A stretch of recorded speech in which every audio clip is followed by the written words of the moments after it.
pagi anak-anak ini semua, gimana kabarnya hari ini? Semoga kita dalam keadaan sehat-sehat semua.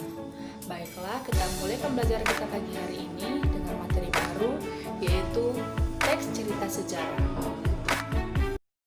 Kita masuk yang pertama, yaitu pengertian teks cerita sejarah. Ada yang tahu apa itu teks cerita sejarah?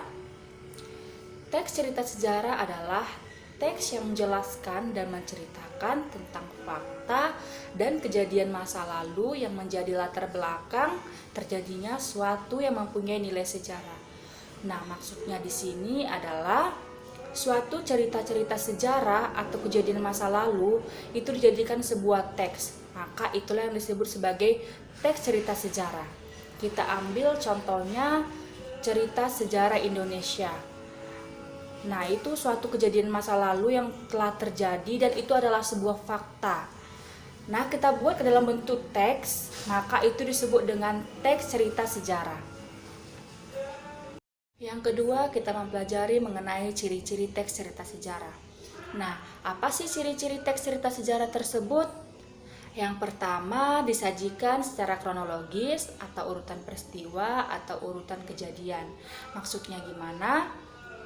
Teks cerita sejarah tersebut disusun secara sistematika berdasarkan peristiwa, yaitu dari tahap awal, pengenalan, hingga akhir.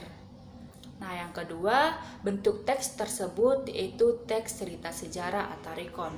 Karena kita membahas mengenai teks cerita sejarah, maka bentuk teksnya juga yaitu teks cerita sejarah atau rekon. Yang ketiga, struktur teksnya yaitu orientasi, urutan peristiwa, dan reorientasi. Ini akan kita bahas pada struktur teks pada cerita sejarah. Yang keempat, umumnya sering memakai konjungsi temporal. Ya, karena pada teks cerita sejarah itu lebih sering memakai konjungsi temporal. Dan ini juga akan kita bahas pada kaidah kebahasaan pada teks cerita sejarah. Yang kelima, berisikan sebuah fakta yang terjadi. Nah, karena kita sudah melihat pada pengertian teks cerita sejarah bahwa teks cerita sejarah itu berdasarkan fakta atau suatu kejadian yang benar-benar terjadi. Ketiga, kita membahas mengenai struktur teks cerita sejarah. Struktur teks cerita sejarah terdiri dari tiga. Yang pertama, orientasi. Yang kedua, insiden atau urutan kejadian. Yang ketiga, reorientasi. Nah, kita bahas yang pertama yaitu orientasi. Orientasi adalah pengenalan atau pembukaan dari teks cerita sejarah, biasanya berisi mengenai penjelasan singkat dari suatu peristiwa yang diceritakan. Yang kedua, insiden atau urutan kejadian. Pada bagian ini berisi mengenai rekaman peristiwa atau yang terjadi disampaikan berdasarkan urutan peristiwa dari awal, pertengahan, hingga akhir. Pada bagian ini merupakan bagian pokok dari teks cerita sejarah, biasanya dituliskan secara rinci dan detail sehingga para pembaca dapat memahami apa yang terjadi sebenarnya pada kejadian masa lalu. Yang ketiga, reorientasi merupakan bagian akhir dari teks tersebut. Biasanya pada bagian ini mengenai komentar pribadi dari si penulis itu sendiri mengenai kejadian yang ditulisnya, atau bisa disebut dengan penutup atau kesimpulan. Keempat, kita membahas mengenai kaidah kebahasaan pada teks cerita sejarah. Yang pertama, pronomina atau kata ganti orang. Pronomina merupakan kata yang digunakan untuk menggantikan benda dan menamai seseorang atau sesuatu secara tidak langsung. Terdapat 6 kata ganti orang. Yang pertama, kata ganti orang pertama tunggal, misalnya saya, aku, dan beta.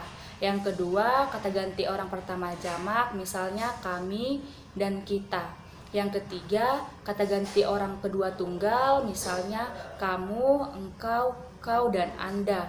Yang keempat, kata ganti orang kedua jamak, misalnya kalian. Yang kelima, kata ganti orang ketiga tunggal, misalnya dia, ia, beliau. Yang keenam, kata ganti orang ketiga jamak, misalnya mereka. Yang kedua, frasa adverbial.